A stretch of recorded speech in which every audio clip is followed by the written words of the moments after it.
Bom dia, nova leitura. Hoje a gente vai terminar aqui, página 88 a 89, a gente termina a primeira parte. E depois a gente já entra hoje na segunda parte, que é tornar-se profissional.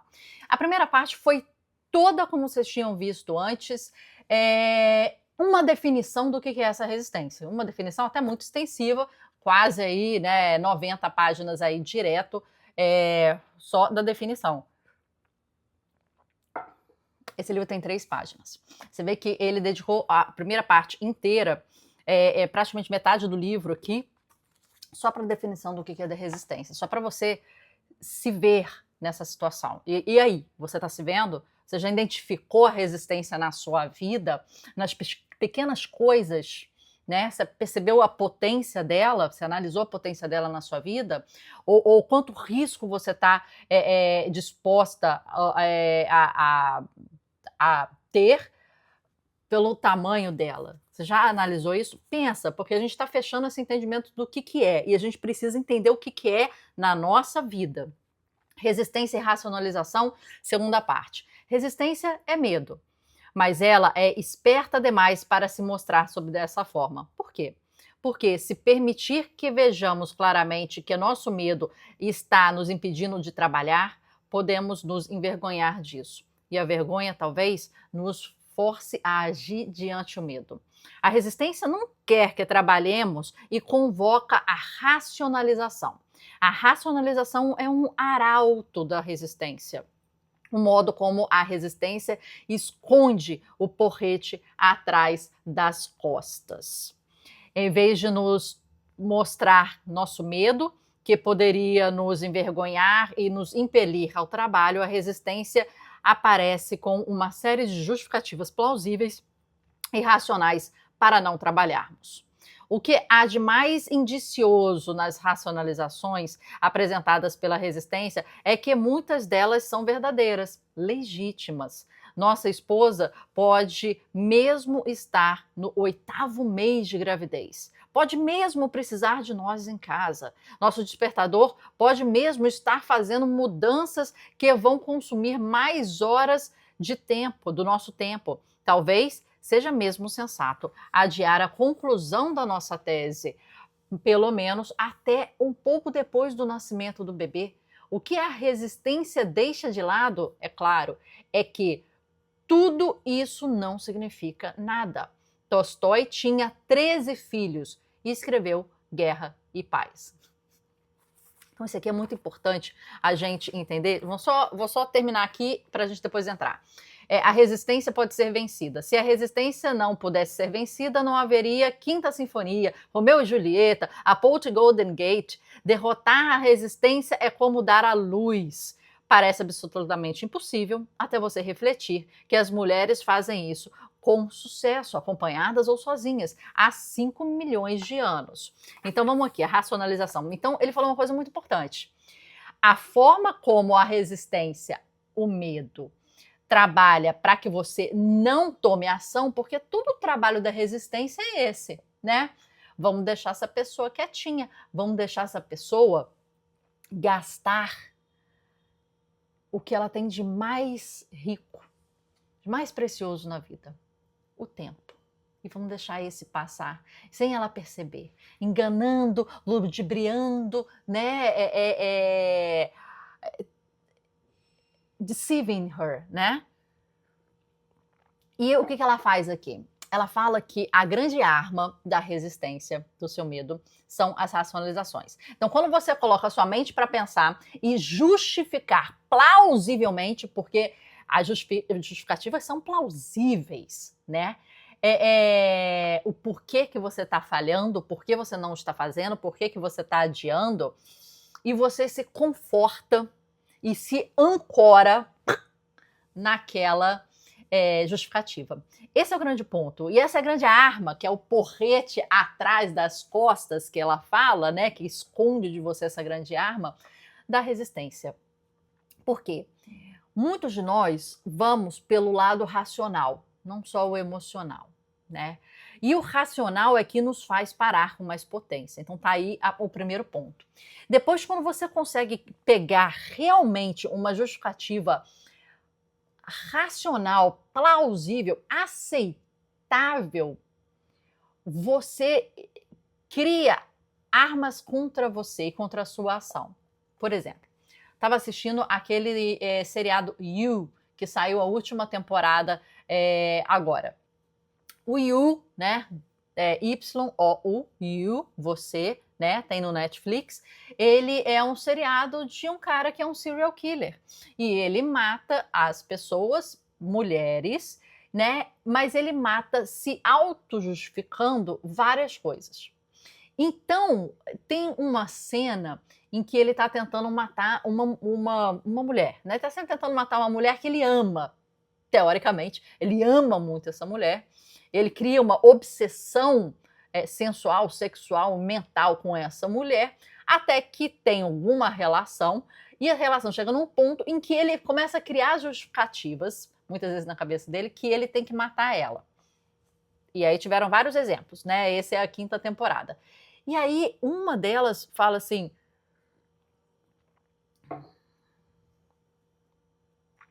a ex-mulher dele tá do lado dele, tá com uma bala, um tiro, né, no peito, toda ferida, a casa tá incendiando, ele tá lá ferido também, todo ensanguentado, e aí chega alguém, que ele tem um relacionamento, pra salvar, né? E aí, o que acontece? O que acontece? A moça chega e olha, e eles estão nessa situação. E ele logo vem dando uma justificativa. Eu matei ela porque ela quis me matar primeiro. Eu matei ela porque ela fez não sei o que, e eu precisava fazer isso por causa do meu filho. Então, ele nem viu a moça, mas para não deixar ela pensar que ele estava matando ela, né, e era o que estava acontecendo, mas ele já começou com várias desculpas, argumentações lógicas, né? Autodefesa, defesa do filho, em que se você for pensar, cara, se eu estiver numa situação assim, eu vou defender meu filho, eu possivelmente vou fazer isso. Ou eu vou, se alguém tentar me matar, eu vou revidar, né? Que logicamente tem toda uma argumentativa. Só que ele vem de um histórico de assassinar, ele vem de outros, né, históricos. E aí ele fala, é claro que você tem uma ótima justificativa para isso. E ele tinha uma ótima justificativa para isso no primeiro momento, mas ele manipula, né? Ele mente, manipula, ele mente sobre o cenário em si e ele parte daquilo. Só que o que ele cria para a cabeça dele é completamente plausível. E eu acho que é isso que a gente faz no nosso dia a dia. Está chovendo, não vou correr, né? Acordei gripada, não vou não sei o quê. Ou aqui, melhor terminar a minha tese de mestrado e doutorado depois que meu filho nascer, minha mulher está precisando de ajuda. São coisas plausíveis, são coisas tipo, poxa, tá chovendo, não vou sair hoje, vou, sei lá, vou fazer um exercício de outra forma. É plausível, você, e depois você cai nisso, né, nos períodos, nas chuvas de março, nas águas de março, você vai começar, tipo, passar o mês inteiro não fazendo o seu esporte. E aí você cai numa grande armadilha. A gente leu aqui, né, já no nosso canal, e tem resumo, né, Os Hábitos Atômicos. Um dos melhores livros, na minha opinião, sobre hábitos. Então, se ainda não leu, eu indico muito esse. Os Hábitos Atômicos, eles falam o seguinte: você deixar de ir uma vez, ok, acontece, chove, você passa mal, né? Acontece. E isso não quebra o chain, a cadeia do hábito. O que quebra a cadeia do hábito é o segundo dia. É o dia 2. É o que você vai fazer nesse dia 2. Porque um dia de falha, para o seu fluxo, para a sua disciplina, não tem problema. Porque acontece, todo mundo é humano e imprevisto acontece. Um negócio é o dia 2. Se o dia 2 você continua em cima daquele mesmo argumento, continua não indo, ali é a primeira quebra da sua, do seu hábito. né? Ali quebrou. E para você reconstituir na terceira, na quarta, na quinta, é ainda mais difícil. Você ainda consegue, né? Mas ainda muito mais difícil. Porque um negócio é uma cadeia interrompida em um dia e não tem impacto no hábito. O negócio é o segundo dia. E esse é o matador de hábito, né? Então fica aí a grande coisa. Agora, a resistência pode ser vencida. Então, é isso que eu falo aqui, né? Se a gente fala de Leonardo da Vinci. Cara, Leonardo da Vinci, olha o que ele fez, olha o que ele construiu, né? A ciência, as tecnologias da época, guerra, pintura, escultura. O cara não foi só, assim, um bom escultor. Ele foi um dos melhores escultores, foi um dos maiores pintores, ele foi um dos maiores engenheiros. E isso, uma pessoa fazer no seu tempo de vida, que não foi nem muito, muito longo, né? É uma coisa de doido. Então, se ele existiu, como é que eu posso estar dizendo certas coisas da minha vida? E ele existiu num momento muito mais difícil do que o nosso, né? Muito mais difícil do que o nosso. Muito mais doença, com muito mais dificuldade para se viver, para se agasalhar, para, né? Muito. Então, se existiu o Leonardo da Vinci, eu penso, é um pensamento meu, e isso eu estou dando uma experiência pessoal minha. Como é que eu consigo dar desculpa para os meus fracassos? Você pode pegar outros exemplos, né? Elon Musk, por exemplo, você pode não gostar dele, a gente pode não gostar de certas pessoas na vida, mas negar os seus resultados factuais é outra coisa, né?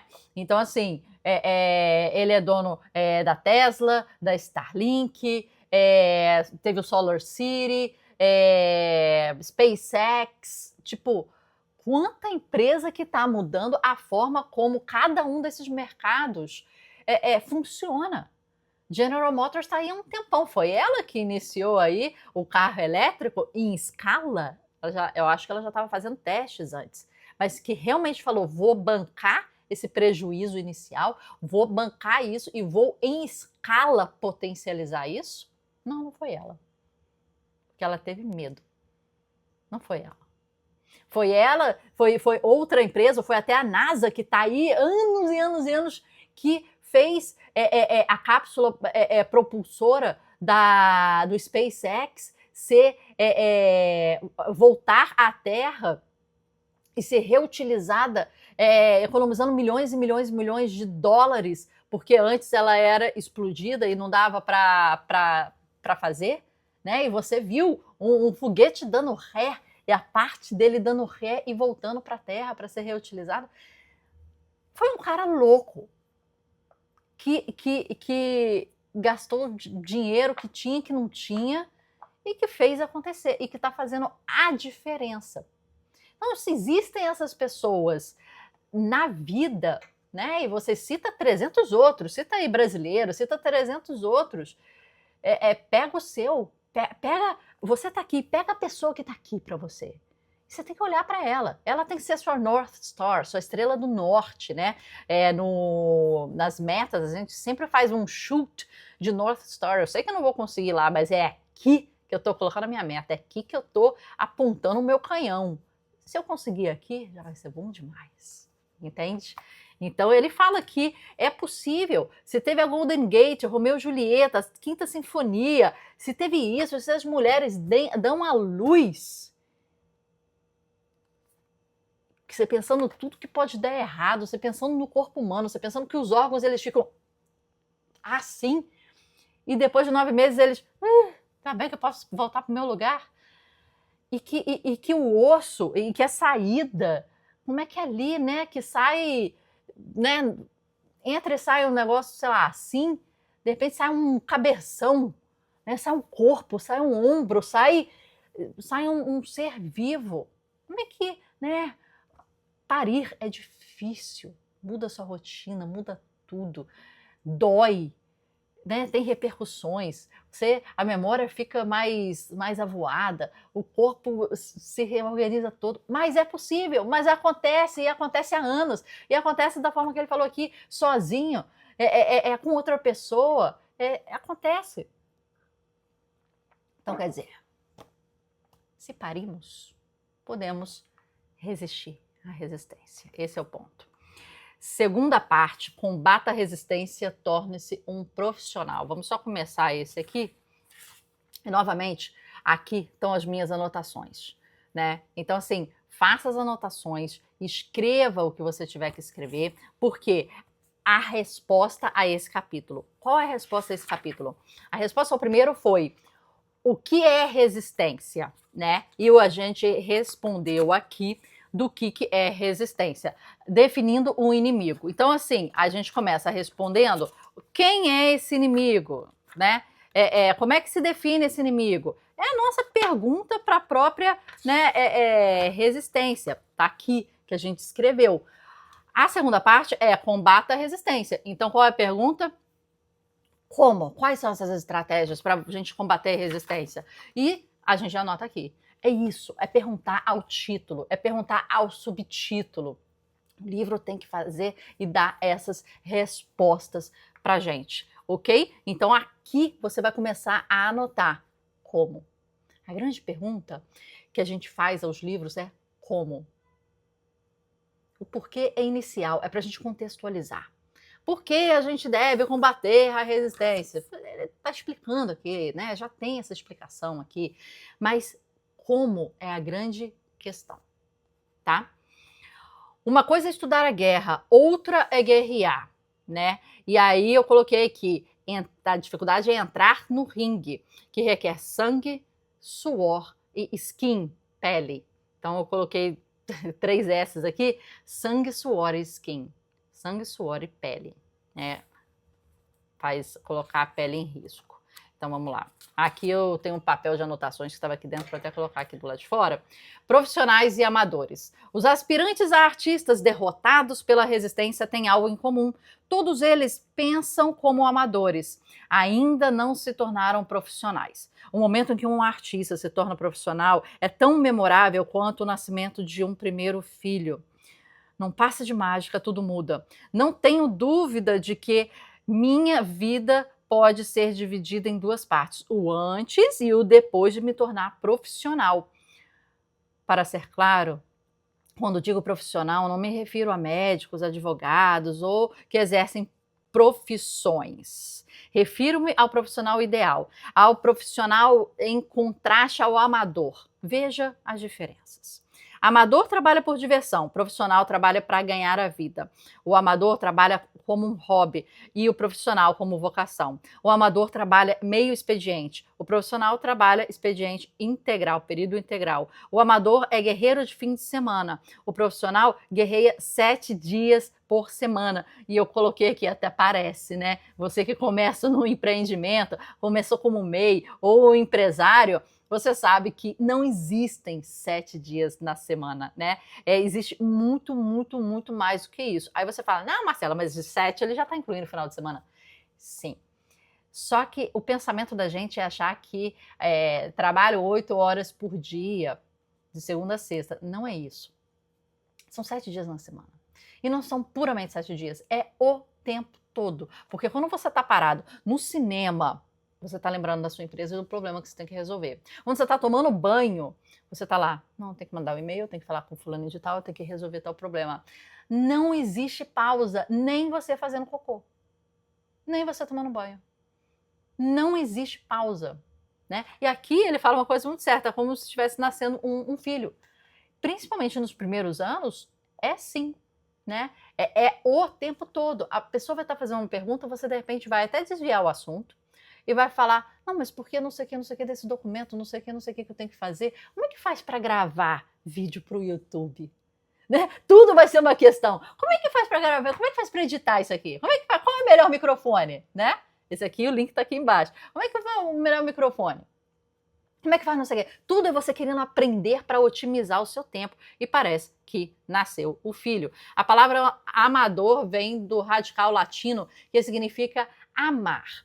A interpretação convencional é que o amador persegue sua vocação por amor, enquanto o profissional o faz por dinheiro. Não é assim que eu vejo as coisas.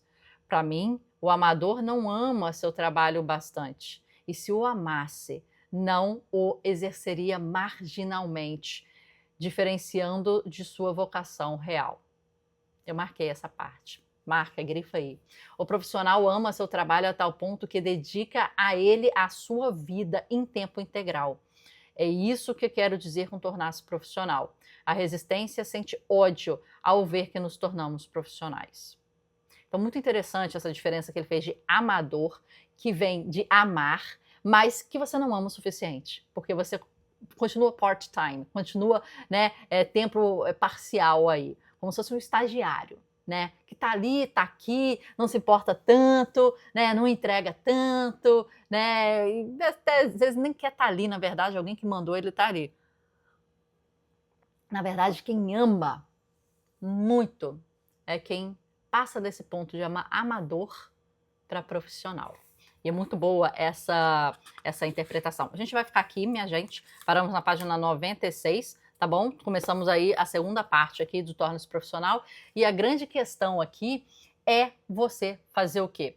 Você anotar a pergunta ao capítulo, tá? Então, isso é a grande coisa das anotações que a gente ensina aqui e que a gente sempre fala, tá? Anote, anote, anote e anote isso. Como? Como superar os limites? Como o autor define a resistência? E agora, como se tornar profissional? Ele está começando a explicar a diferença entre amador e profissional, o que significa. Você vê que o autor ele sempre começa pelo o que, pela sua própria definição daquele conceito. Depois ele vai para o como. Só que o mais importante para você é o como. E é nele que a gente tem que fazer as anotações. Fica uma grande dica aí. Até amanhã.